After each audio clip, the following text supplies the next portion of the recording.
नमस्कार, जनवार्तामध्ये आपल्या सर्वांचं स्वागत। सर्वप्रथम पाहूया ठळक बातम्या।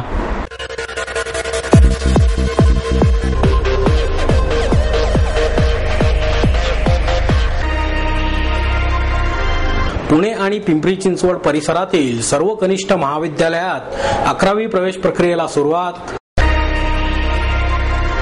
125 वर्षांनंतर बालगंधर्वांवरील चित्रपट काढण्याची संधी मिळाली, हे माझ्यासाठी भगवंताचे देणेच आहे, निर्माते नितीन देसाई यांची भावना। बालगंधर्व चौकातील जोशी वडेवाल्या समोरच्या रस्त्यावर चालकाचे नियंत्रण सुटलेल्या PMPML बसने 4 दुचाकींसह एक रिक्षाला दिली जोरदार धडक। पुणे शहर राष्ट्रवादी युवक काँग्रेसच्या वतीने गॅस आणि डिझेल दरवाढी विरोधात रास्ता रोको आंदोलन। आणि जुन्या इमारतींच्या पुनर्विकसनात FSI कायम ठेवणे, शिवसृष्टीला जागा निश्चित करणे या विषयांवर महापालिकेच्या सर्वसाधारण सभेत जोरदार चर्चा।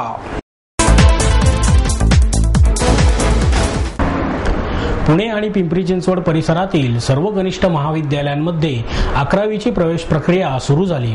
पुणे आणि पिंपरी चिंचवड परिसरातील सर्व कनिष्ठ महाविद्यालयांमध्ये 28 तारखेपासून 11वी प्रवेश प्रक्रिया सुरू झाली आहे। 10वीची मूळ गुणपत्रिका आणि शाळा सोडल्याच्या दाखल्याची प्रत असणे महत्त्वाचे आहे। ही प्रत दाखवल्यानंतर विद्यार्थ्यांना प्रवेश अर्ज मिळणार असून एका विद्यार्थ्यास जास्तीत जास्त 2 अर्ज घेता येतील। द्विलक्षीचा अर्ज भरायचा असल्यास 3 अर्ज मिळतील। 50 रुपये ही एका अर्जाची किंमत आहे, असे केंद्रीय प्रवेश समितीच्या वतीने सांगण्यात आले। प्रवेश प्रक्रियेची तयारी पूर्ण झाली असून उत्तीर्णांबरोबरच AT-KT मिळालेल्या सर्व विद्यार्थ्यांना प्रवेश मिळणार आहे, अशी व्यवस्था करण्यात आली आहे। मान्यताप्राप्त कनिष्ठ महाविद्यालयात 28 तारखेला सकाळी 10 ते सायंकाळी 4 या वेळेत अर्ज उपलब्ध राहतील। विद्यार्थ्यांनी आपला अर्ज मराठी अथवा इंग्रजी यापैकी एका भाषेतून भरावा। द्विलक्षी अभ्यासक्रमांचे प्रवेश टेबल पद्धतीने होणार आहेत। या अभ्यासक्रमांसाठी स्वतंत्र अर्ज आहेत।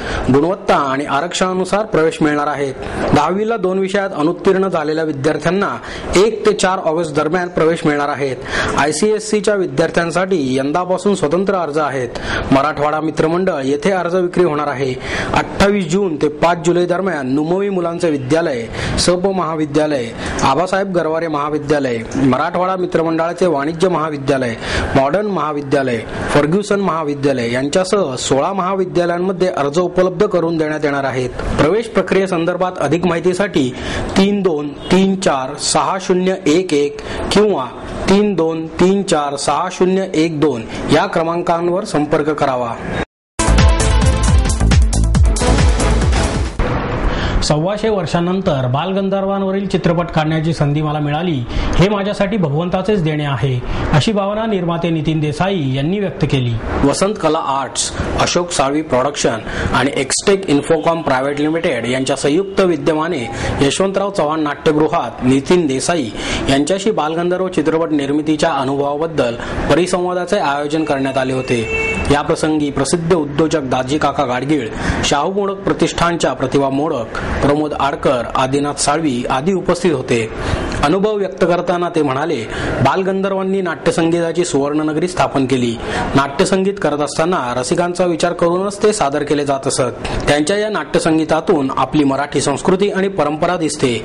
या भारतीय संस्कृतीत आणि परंपरेत खूप काही दडलेले आहे, याची जाण आजच्या पिढीला व्हावी, यासाठी बालगंधर्वांसारख्या थोर व्यक्तिमत्वावर चित्रपट होणे गरजेचे होते। बालगंधर्वांना जो कोणी जाणण्याचा प्रयत्न करेल तो त्यांच्याकडे आपोआपच खेचला जाईल, याची खात्री असल्याचे देसाई म्हणाले। एका कलाकाराने एका कलाकाराला खऱ्या आत्मीयतेनेच ओळखले, त्यामुळेच बालगंधर्व चित्रपट निर्मितीस आला। चित्रपट निर्मिती श्रद्धेने केली तर देवाचीही साथ मिळते। हा चित्रपट बनवताना निर्मात्यांपासून कलाकार, गायक, सहकलाकार आणि अन्य व्यक्तींनी बालगंधर्व वाचले, जाणले आणि अनुभवले होते। जीवनात आपली कलाकृती जगवायची असेल तर ती अभ्यासपूर्वक करावी, तरच ती अजरामर होईल, असा सल्लाही देसाई यांनी निर्माते आणि कलाकार यांना दिला। गरिबी आणि भ्रष्टाचाराची प्रतिकात्मक प्रेतयात्रा काढून महागाई विरोधात पतितपावन संघटनेने जोरदार आंदोलन केले। केंद्र सरकारने 50 रुपयांनी सिलेंडरच्या किमती वाढवल्याने मध्यमवर्गीयांचे जगणे मुश्किल झाले आहे. गरीब माणूस महागाईने त्रस्त झाला आहे. त्याचा निषेध पतित पावनने गरिबीची प्रतिकात्मक प्रेतयात्रा काढून केला. पतित पावन संघटनेचे पुणे जिल्हा संपर्क प्रमुख मुकुंद चव्हाण आणि पुणे शहर संघटक श्रीकांत शेळीमकर यांच्या नेतृत्वाखाली हे आंदोलन करण्यात आले. यामध्ये पतित पावन संघटनेच्या महाविद्यालयीन विभागाचे प्रमुख स्वप्नील नाईक, पुणे शहर चिटणीस गोकुळ शेलार, सुनील तांबट, संघटक दिनेश भिलारे यांच्यासह अनेक कार्यकर्ते सहभागी झाले होते. रामेश्वर चौक ते मंडईतील टिळक पुतळ्यापर्यंत वाजत गाजत ही प्रेतयात्रा काढून सरकारचा निषेध करण्यात आला. पुढील 15 दिवसात गॅस डिझेलचे वाढवलेले दर कमी न केल्यास यापेक्षा तीव्र आंदोलन करण्यात येईल असा इशारा पतित पावन संघटनेचे शहर संघटक श्रीकांत शेळीमकर यांनी दिला.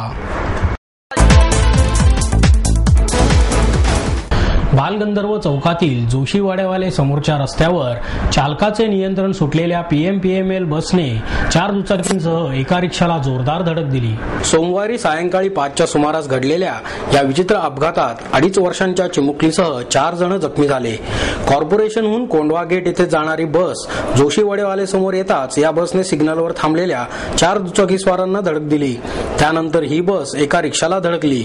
बसने पुढे फरफटत नेल्याने ही रिक्षा तवेरा वाहनावर धडकल्याने चेपली गेली. रिक्षा चालक आतच अडकला होता, मात्र जमावाने त्याला सुखरूप बाहेर काढले. शौकत कादर पठाण असे जखमी रिक्षा चालकाचे नाव आहे. सौरभ गाडीवान हा युवक आपल्या वडिलांना घेऊन जात असताना त्यालाही बसने धडक दिली. त्यामध्ये त्याचे वडील किरकोळ जखमी झाले. MBBS शिक्षण घेणारी प्राजक्ता मुलतानी ही तिची मैत्रीण दिशा जालांसोबत दुचाकीने जात होती. प्राजक्ता गाडी चालवत असल्याने जखमी झाली. पत्नी आणि 2.5 वर्षांच्या मुलीसह सिग्नलवर थांबलेल्या दुचाकी स्वाराला बसने सर्वात आधी धडक दिली, मात्र रस्त्याच्या बाजूला पडल्याने सुदैवाने ते बचावले. पती पत्नी आणि चिमुकली जखमी झाले असून त्यांना तातडीने उपचारासाठी पुणे हॉस्पिटलमध्ये दाखल करण्यात आले आहे. अपघातानंतर जमावाने विठ्ठल शेळके या PMP बस चालकाला खाली उतरवून चोप दिला. त्यानंतर त्याला पोलिसांच्या स्वाधीन करण्यात आले. पुणे शहर युवक काँग्रेसच्या वतीने गॅस आणि डिझेल दरवाढी विरोधात रास्ता रोको आंदोलन करण्यात आले. केंद्र सरकारने इंधन तसेच गॅस यांच्या दरात केलेली वाढ अन्यायकारक आहे. सरकारने सर्वसामान्य जनतेला वेठीस धरली आहे. याच्या निषेधार्थ रास्ता रोको करण्यात आले. हे आंदोलन जुना बाजार येथे करण्यात आले. यावेळी राष्ट्रवादी युवक काँग्रेसचे पुणे शहर उपाध्यक्ष अमर कोरे, गोरख घोडके, आसिफ खान, दीपक कदम, बबलू लोखंडे, विनोद घोकरे, संजय वडवराव यांच्यासह अनेक पदाधिकारी आणि कार्यकर्ते मोठ्या संख्येने उपस्थित होते. यावेळी सह्यांची मोहीमही राबवण्यात आली. यामध्ये सामान्य नागरिकांनी सहभागी होण्याचे आवाहन उपाध्यक्ष अमर कोरे यांनी नागरिकांना केले. पेट्रोल दरवाढीची आग क्षमतेनं क्षमते, तोच डिझेल 3 रुपये, रॉकेल 2 रुपये तर स्वयंपाकाचा गॅस 50 रुपयांनी महागला. महागाईत भरडणाऱ्या सर्वसामान्य जनतेच्या खिशावर केंद्र सरकारने पुन्हा एकदा बोजा टाकल्याने सामान्यांचे जगणे मुश्किल होणार आहे. याच विरोधात ही निदर्शने करण्यात आल्याचे अमर कोरे यांनी यावेळी सांगितले. ही दरवाढ रद्द न झाल्यास तीव्र आंदोलन करण्यात येईल असा इशाराही त्यांनी यावेळी दिला. जुन्या इमारतींच्या पुनर्विकसनात FSI कायम ठेवणे, शिवसृष्टीला जागा निश्चित करणे या विषयांवर महापालिकेतील सर्वसाधारण सभेत जोरदार चर्चा झाली. जुन्या इमारतींच्या पुनर्विकासाला परवानगी देताना लागू करण्यात येणाऱ्या नियमांविषयी श्याम देशपांडे यांनी प्रश्न उपस्थित केला. तसेच मुंबई महापालिकेप्रमाणे पुणे महापालिका या संदर्भात काही पॅकेज तयार करणार आहे का असा प्रश्न केसकर यांनी उपस्थित केला. विकास नियमावलीत या संदर्भात काही बदल करता येतील का हे पाहण्यात येईल. तसेच पेड FSI चा विषय शहर सुधारणा समितीमध्ये मंजुरीसाठी ठेवला आहे. त्याचप्रमाणे इमारतीचा पुनर्विकास करताना FSI पुन्हा देण्याबाबतचा विचार करण्यास हरकत नसल्याचे आयुक्त महेश पाठक यांनी सांगितले. महापालिकेच्या वतीने कोथरूड येथे उभारण्यात येणाऱ्या शिवसृष्टी प्रकल्पामध्ये वीररत्न जीवा महाला आणि शिवा काशीद यांचा शिवचरित्रातील शौर्याचा ऐतिहासिक देखावा प्रतिकृती यांचा समावेश करावा असा प्रस्ताव मुख्य सभेत मंजुरीसाठी आला होता. त्यावेळी शिवसृष्टीसाठी तरतूद केली आहे का, जागेची निश्चिती केली आहे का असा प्रश्न किशोर शिंदे यांनी उपस्थित केला. या प्रकल्पासाठी 8 कोटी 80 लाखांची तरतूद केली आहे. तसेच या प्रकल्पासाठी सल्लागार नेमण्याचा प्रस्ताव स्थायी समितीसमोर ठेवला आहे. त्याचप्रमाणे जमिनीच्या उपलब्धतेसाठी राज्य सरकारकडेही प्रस्ताव पाठवल्याचे आयुक्तांनी सभेत सांगितले. महापालिकेच्या निवडणुका अवघ्या काही महिन्यांवर येऊन ठेपल्याने विविध समाज घटकांना खुश करण्याचे धोरण सर्वच राजकीय पक्षांनी स्वीकारल्याचे दिसून येत आहे. महापालिकेच्या सर्वसाधारण सभेत विविध संतांच्या जयंत्या, व्यक्तींचे सत्कार, खेळाडूंना मदत, नामकरण यासारख्या प्रस्तावांना चुटकीसरशी एकमताने मान्यता देण्यात आली. तसेच विविध वॉर्डमधील विकास कामांच्या उद्घाटन सोहळ्यासाठी नेते मंडळींना आमंत्रित करण्याच्या प्रस्तावांवरही शिक्कामोर्तब करण्यात आले. अक्कलकोट स्वामी समर्थ बालोद्यानातील सभामंडप आणि अभ्यासिकेचे उद्घाटन मुख्यमंत्री पृथ्वीराज चव्हाण यांच्या हस्ते आणि नामकरण केंद्रीय कृषी मंत्री शरद पवार यांच्या हस्ते करण्याचा प्रस्ताव मान्य झाला. धानोरी येथील पाण्याच्या टाकीचे उद्घाटन अजित पवार यांच्या हस्ते करण्यास तसेच वनाज कंपनी वॉर्डमधील उद्यानाच्या उद्घाटन आणि नामकरणासाठी राज ठाकरे यांना बोलवण्याचा प्रस्ताव मंजूर झाला. कर्वेनगरमधील क्रीडा संकुलाच्या उद्घाटनासाठी गोपीनाथ मुंडे यांना बोलवण्यास सर्वसाधारण सभेने मान्यता दिली. मैत्र युवा पुरस्कार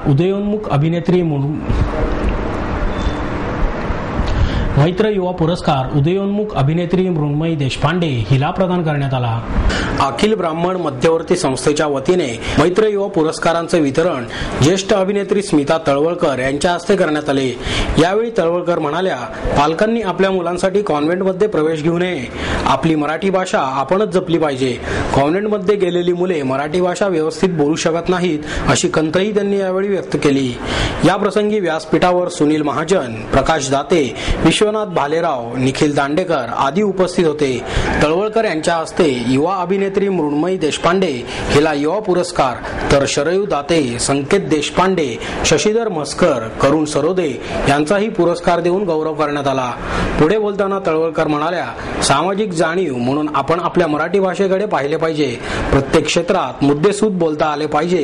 त्यासाठी तुमचे उच्चार आणि विचारही स्पष्ट असावेत असेही त्यांनी नमूद केले. साहित्य दर्शन पुणे आयोजित शतक महोत्सवी ग्रंथ प्रदर्शनाचे उद्घाटन डॉक्टर सलील कुलकर्णी यांच्या हस्ते करण्यात आले. माझं लेखन या विषयावर अरुण नुलकर यांनी डॉक्टर कुलकर्णी यांची मुलाखत घेतली. परचुरे प्रकाश मंदिराचे आप्पा परचुरे, कॉन्टिनेंटल प्रकाशनच्या देवयानी कुलकर्णी अभ्यंकर, पुणे पीपल्स बँकेचे अध्यक्ष ॲडव्होकेट सुभाष मोहिते, साहित्य दर्शनचे रवींद्र कासार यावेळी उपस्थित होते. कवी, संगीतकार, लेखक अशी ओळख असण्यापेक्षा मुलांनी बाबा म्हणून मारलेली हाक अधिक आवडते असे प्रांजळ मत डॉक्टर सलील कुलकर्णी यांनी यावेळी व्यक्त केले. पुढे ते म्हणाले, संवेदनशील माणूस वेगवेगळ्या प्रसंगांकडे वेगळ्या दृष्टिकोनातून बघत असतो. माझा लेखक व्हायचा विचार नव्हता. तुमच्या आमच्या मनातले विचार लपवलेल्या काचा या पुस्तकातून मांडले आहेत. सुरुवातीला डॉक्टर व्हायचे ठरवले होते, त्याप्रमाणे डॉक्टर झालो. त्यानंतर संगीतात वाहून गेलो. संगीत देता देता शब्दांवर प्रेम जडले. दिवस वाया घालवायला आवडत नाही. मोकळ्या वेळात वाचन करतो, मुलांना वेळ देतो. तुम्ही किती जगता यापेक्षा कसे जगता याला महत्व आहे. कुलकर्णी अभ्यंकर म्हणाल्या, डॉक्टर कुलकर्णी यांच्या लिखाणातून संवेदनशीलता दिसत आहे. त्यांच्या सकस लिखाणामुळे ते एका वेगळ्या उंचीवर जाऊन पोहोचले आहेत असेही त्यांनी सांगितले.